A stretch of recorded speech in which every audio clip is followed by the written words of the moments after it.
Bismillahirrahmanirrahim. Assalamualaikum warahmatullahi wabarakatuh. Saya Nidarah Minor Aziza dengan NIM 11820600080. Video ini merupakan video praktikum kedua dari mata kuliah Fisiologi Hewan. Di sini saya akan melakukan praktikum terkait sistem pernapasan, yaitu mengukur kapasitas udara di dalam paru-paru. Bernafas merupakan proses menghirup oksigen atau disebut pula dengan proses inspirasi dan mengeluarkan karbon dioksida serta uap air atau disebut pula dengan proses ekspirasi. Mekanisme pernafasan terbagi menjadi dua. Yang pertama adalah mekanisme pernafasan dada. Mekanisme ini terjadi karena adanya kontraksi otot antar tulang rusuk yang mengakibatkan rongga dada membesar, tekanan di dalam dada mengecil, dan paru-paru mengembang. Pada saat inilah terjadi proses inspirasi. Kemudian, ketika otot antar tulang rusuk berelaksasi, rongga dada kembali mengecil, tekanan dalam dada naik, dan paru-paru mengempis. Pada saat inilah terjadi proses ekspirasi. Yang kedua adalah mekanisme pernafasan perut. Mekanisme ini terjadi karena adanya pergerakan diafragma. Diafragma mendatar pada saat otot-ototnya berkontraksi, yang mengakibatkan rongga dada membesar dan paru-paru mengembang. Pada saat inilah terjadi proses inspirasi. Kemudian, diafragma akan mengembang ketika otot-ototnya berelaksasi. Pada saat inilah rongga dada mengecil dan paru-paru mengempis. Maka terjadilah proses ekspirasi. Praktikum kali ini akan dilakukan dua sesi.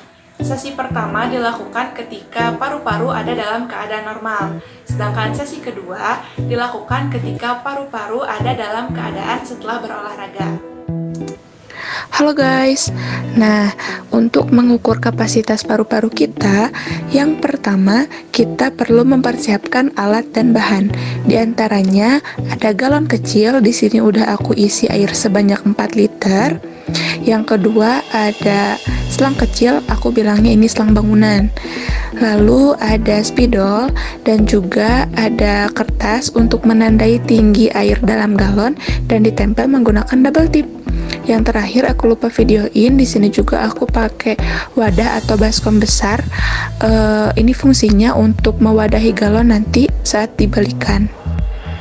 Nah, yuk kita cek ke praktikum sesi pertama. Nah, ini ada alat dan bahan yang sudah kita persiapkan. Jangan lupa isi wadah atau baskom dengan air kurang lebih setengahnya. Sebelum galon dibalik, masukkan selang, lalu tahan menggunakan tangan dan dibalik 1, 2, 3, kita balik. Nah, tekan galonnya agar air tidak banyak keluar. Setelah itu kita tarik nafas secara normal dan hembuskan melalui selang. Hanya 1 kali tarikan nafas saja, tidak berulang-ulang. Lalu nanti kita amati berapa volume air yang tersisa. Sekarang kita beranjak ke praktikum sesi 2. Terlebih dahulu kita melakukan lari selama 2 menit. Lalu kita ulangi langkah kerja yang telah dijelaskan pada praktikum sesi pertama. Ingat, hanya 1 kali tarikan nafas saja, tidak berulang. Berikut hasil pengamatan.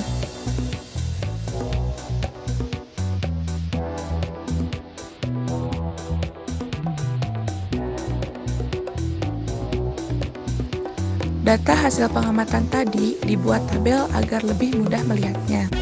Nama Nidarah Minor Aziza, tinggi badan 162 cm, berat badan 62 kg. Kapasitas paru-paru sebelum beraktivitas 2400 ml dan setelah beraktivitas 1200 ml. Penghitungan ini dilakukan dengan cara 4000 ml, yaitu volume awal galon, dikurangi 1600 ml, volume air yang tersisa dalam galon, sama dengan 2400 ml, atau air yang keluar dari galon saat ditiup. Penghitungan ini diulang saat menghitung kapasitas paru-paru setelah beraktivitas. Pertanyaan pertama, apa pengaruh jenis kelamin terhadap kapasitas paru-paru? Jenis kelamin mempengaruhi kapasitas vital paru.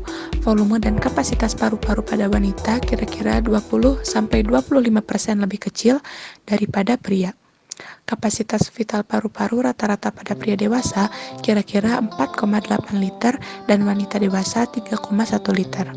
Perbedaan kapasitas vital paru-paru ini bisa disebabkan karena perbedaan kekuatan otot pria dan wanita, jumlah hemoglobin, serta luas permukaan tubuh. Pertanyaan kedua, sebutkan dan jelaskan faktor-faktor yang mempengaruhi kapasitas paru-paru manusia.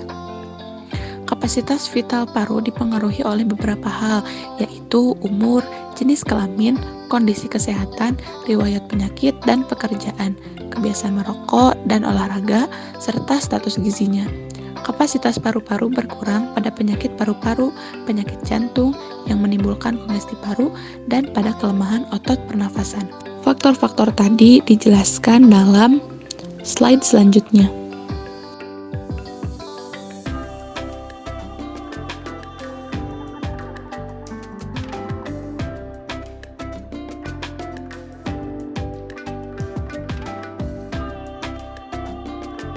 Pertanyaan ketiga, berapa jumlah volume udara paru-paru yang tertinggal selama pernafasan berlangsung? Mengapa demikian? Jelaskan.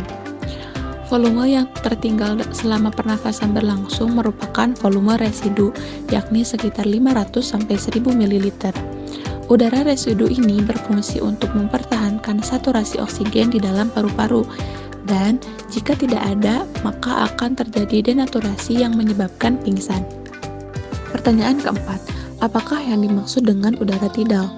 Volume udara suplementer, volume udara komplementer, dan kapasitas vital udara pernafasan. Udara pernapasan biasa atau volume tidal merupakan udara yang masuk dan keluar paru-paru pada saat pernapasan biasa. Besarnya volume tidal adalah 500 ml. Nomor 2, udara cadangan inspirasi atau volume udara komplementer.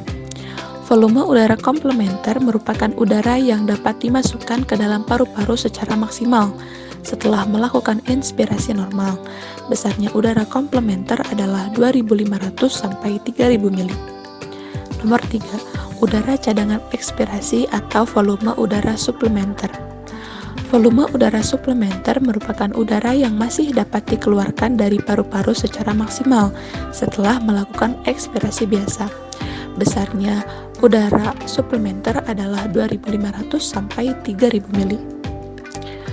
Yang keempat adalah udara residu, merupakan udara yang tersisa di dalam paru-paru yang berfungsi untuk menjaga paru-paru agar tetap dalam keadaan mengembang.